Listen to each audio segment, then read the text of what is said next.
चलिए इस लेक्चर में हम लोग एनसीईआरटी का पेज 22 का इन टेक्स्ट क्वेश्चन करेंगे। लेकिन उससे पहले हम लोग को एक प्रॉपर्टी छूट गया था जनरल प्रॉपर्टी एसिड का। वो क्या था? वो था कि acids increases the electrical conductivity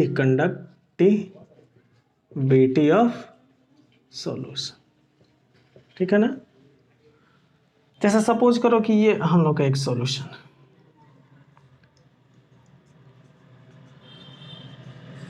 ठीक है, और सपोज करो कि ये हम लोग डिस्टिल वाटर है,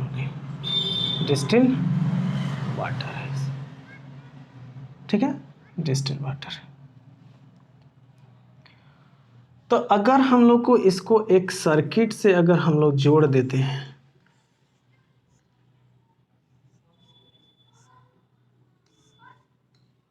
और यहाँ पे एक बल्ब लगा देते हैं, ठीक है, ये बल्ब है, तो क्या होगा? ये वेन, तो रहने दो अभी। तो जब इसमें हम लोग डिस्टिल, इस केस में क्या होगा कि इससे इलेक्ट्रिसिटी पास नहीं होगा। लेकिन जैसे ही थोड़ा सा हम लोग इसमें एसिड ऐड करेंगे, तो एसिड सपोज करो कि ये डॉट डॉट दे रहे हैं ना हम, वो एसिड दे रहे हैं, तो हम लोग ऑब्जर्व करेंगे कि इलेक्ट्रिसिटी पास होने लगेगा और ये हम लोग का बल्ब जो होगा वो ग्लो करने लगेगा। देखो, when we add some acid to the solution, to water लिखे, water, its electrical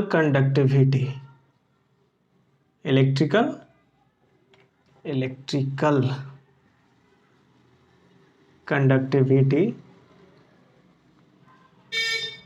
increases to the large extent। क्या होता है? बहुत अधिक बढ़ जाता है। ऐसा इसलिए बिकॉज देखो, जब इलेक्ट्रिसिटी पढ़े होंगे हम लोग, तो उस समय हम लोग को ये बात मिला होगा कि जब सॉलिड के केस में जो हम लोग करेंट कैरियर होता है, फ्री इलेक्ट्रॉन्स होता है, और लिक्विड और गैस के केस में क्या होता है? आयंस होता है। तो इसका मीनिंग ये है कि एसिड जो होता है, बिकॉज एसिड गिव्स आयंस देता है, और वो कौन सा आयन होगा? H+ ion. Acid gives H+ ions in water. ये बात याद रखो। अब हम लोग को अब नया ये डेफिनेशन मिलेगा एसिड का, कि वो केमिकल सब्सटेंस जो वाटर में H+ आयन देता है ना, उसको हम लोग एसिड कहते हैं। यहाँ से हम लोग का नया स्टार्ट होगा केमिकल प्रॉपर्टीज ऑफ एसिड्स के बारे में पढ़ना है। उससे पहले हम लोग क्या करते हैं कि पेज नंबर 22 का इन टेक्स्ट क्वेश्चन, 3 क्वेश्चन है, उसको हम लोग पहले कर लेते हैं। चलिए देखिए क्वेश्चन। देखो, फर्स्ट क्वेश्चन हम लोग का ये है कि why should curd and sour substance not kept in brass and copper vessels. तो इसका क्या आंसर देंगे हम लोग? चलिए सोचते हैं। आंसर देखिए कि देखिए जो कर्ड और देखो एसिड का डेफिनेशन हम लोग पहले डेफिनेशन क्या पढ़े थे लोग कि the substances which sour in taste is called acid. और साथ साथ जब एसिड का कोरोसिव नेचर के बारे में हम लोग पढ़ रहे थे, तो उस समय पढ़े थे कि एसिड जो होता है अगर स्किन पे गिरेगा तो बर्निंग इफेक्ट देता है, कपड़ा पे गिरेगा तो उसमें होल कर देता है, मेटल स्ट्रक्चर को भी क्या करता है? इफेक्ट करता है, साथ साथ स्टोन फ्रेमवर्क में भी यूज होता है। तो क्या लिखेंगे? Curd and Sawar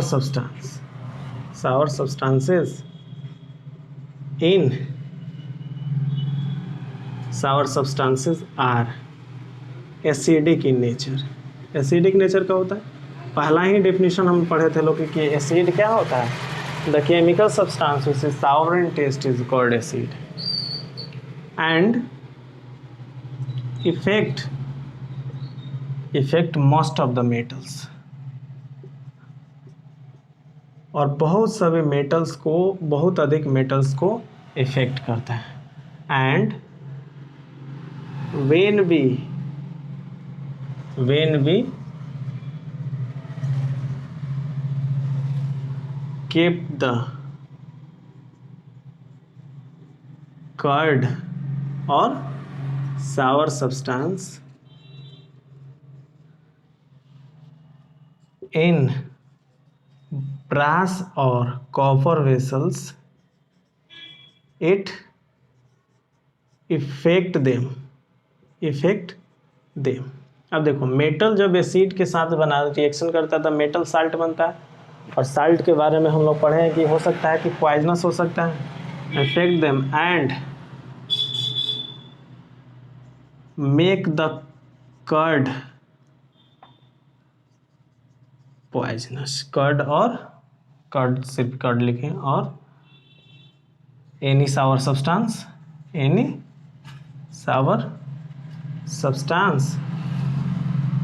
poisonous and becomes unfit for consumption।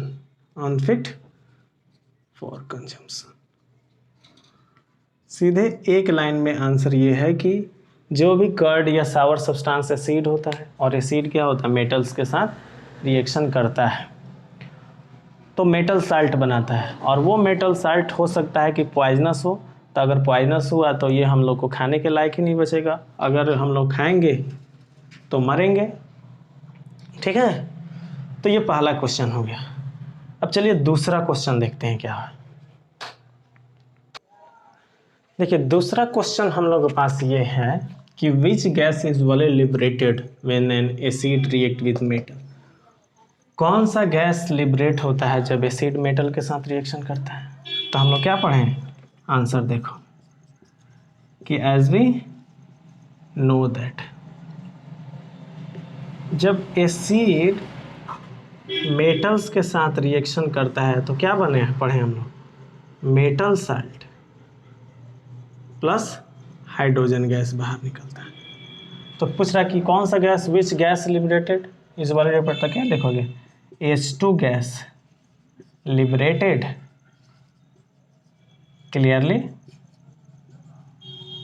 H2 gas liberated when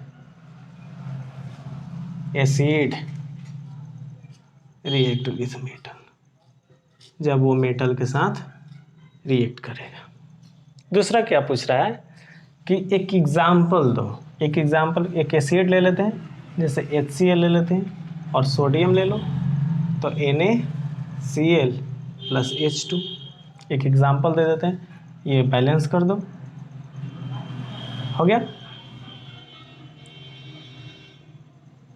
ठीक है, how will you test the presence of this gas, और इस गैस को प्रेजेंस को कैसे चेक करते हैं? तो हम लोग क्या किए थे कि ये हाइड्रोजन गैस जो इवॉल्व हो रहा था उसको सोप सॉल्यूशन से पास कर रहे थे, तो सोप बबल्स बन रहा था, और जैसे ही हम लोग सोप बबल्स को एक बर्निंग कैंडल के पास लाए थे तो क्या दे रहा था, पॉप साउंड के साथ। ये समझो कि ये हम लोग का रिएक्शन है, ये वाला रिएक्शन है।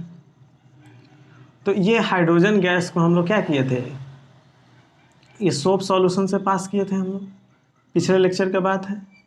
तो क्या था, सोप बबल्स बना था, ये हम लोग क्या है, सोप बबल्स।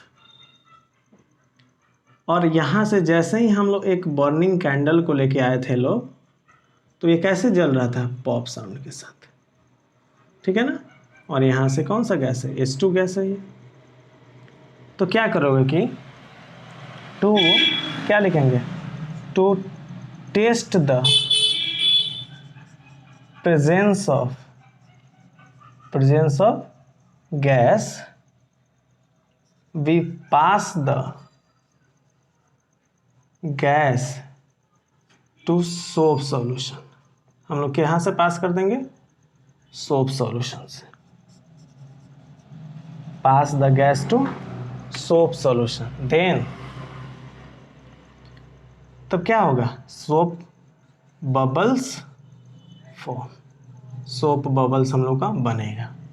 और उस सोप बबल्स के पास हम लोग क्या करेंगे, एक जैसे ही एक बर्निंग कैंडल को लेकर के आएंगे तो वो जो कैंडल होगा वो कैसे जलेगा, पॉप साउंड के साथ जलेगा। And when we take the burning candle near to the bubbles, the bubbles get burst, the bubbles क्या होगा, फूटेगा, द बबल्स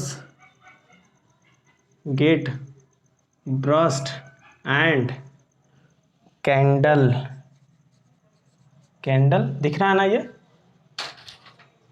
ठीक है, and candle burns with pop sound. और क्या हो जाएगा, कैंडल जो हम लोग का होगा ये पॉप साउंड के साथ जलने लगेगा। दिस शोज डैट, ये शो करता है, दिस शोज डैट, ये पॉप साउंड के जलना किस गैस का टेंडेंसी होता है, तो वो हाइड्रोजन गैस का होता है। This shows that H2 gas evolved, ये शो करता है कि यहाँ से कौन सा गैस बाहर निकल रहा है, H2 गैस इवॉल्व हो रहा है, ठीक है। तो ये पिछला के लेक्चर में हम लोग सब पढ़े हुए थे लोग, जब मेटल एसिड के साथ रिएक्शन करता है तब metal salt plus hydrogen gas बाहर निकलता है। तो एक एग्जांपल पूछ रहा था, एग्जांपल लिख दिए लोग।